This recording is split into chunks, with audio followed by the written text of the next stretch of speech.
Pemilihan warna-warna netral, soft dan warm pada interior rumah seperti ini memang sangatlah pas untuk tema desain mewah dan elegan. Bahkan pada keseluruhan interior rumah, tidak ada satupun elemen yang berwarna mencolok sehingga terlihat kontras dengan warna dasar ruangan. Karena memang warna-warna ngejreng dan mencolok sebaiknya dihindari agar tidak merusak kesan elegan pada keseluruhan interior rumah.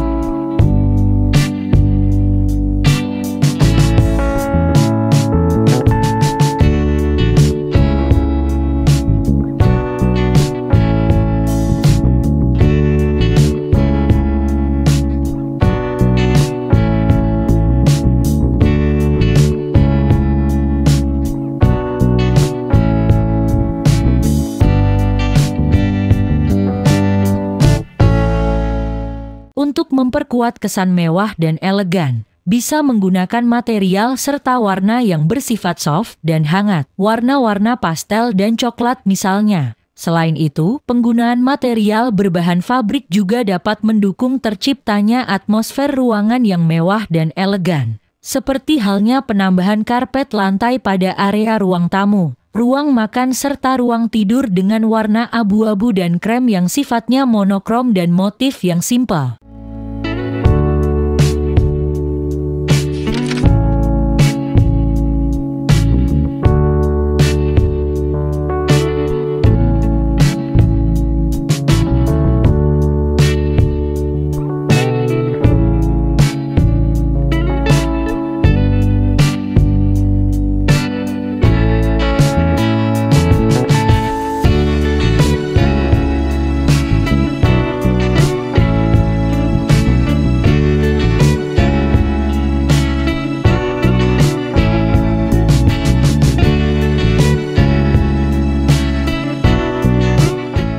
Selain itu, yang tak kalah pentingnya adalah komposisi artificial lighting ruangan haruslah tepat agar tercipta atmosfer ruang yang diinginkan. Intensitas serta warna cahaya lampu yang digunakan tidak boleh saling tumpang tindih sehingga justru merusak suasana ruangan rumah. Pada interior yang satu ini, digunakan dua jenis artificial lighting, yaitu downlight berwarna putih serta spotlight berwarna kuning. Cahaya putih yang bersifat flat digunakan sebagai penerang utama agar aktivitas dalam ruangan dapat berlangsung lancar. Sedangkan cahaya kuning yang bersifat hangat berfungsi sebagai pemanis sehingga suasana ruang makin hidup.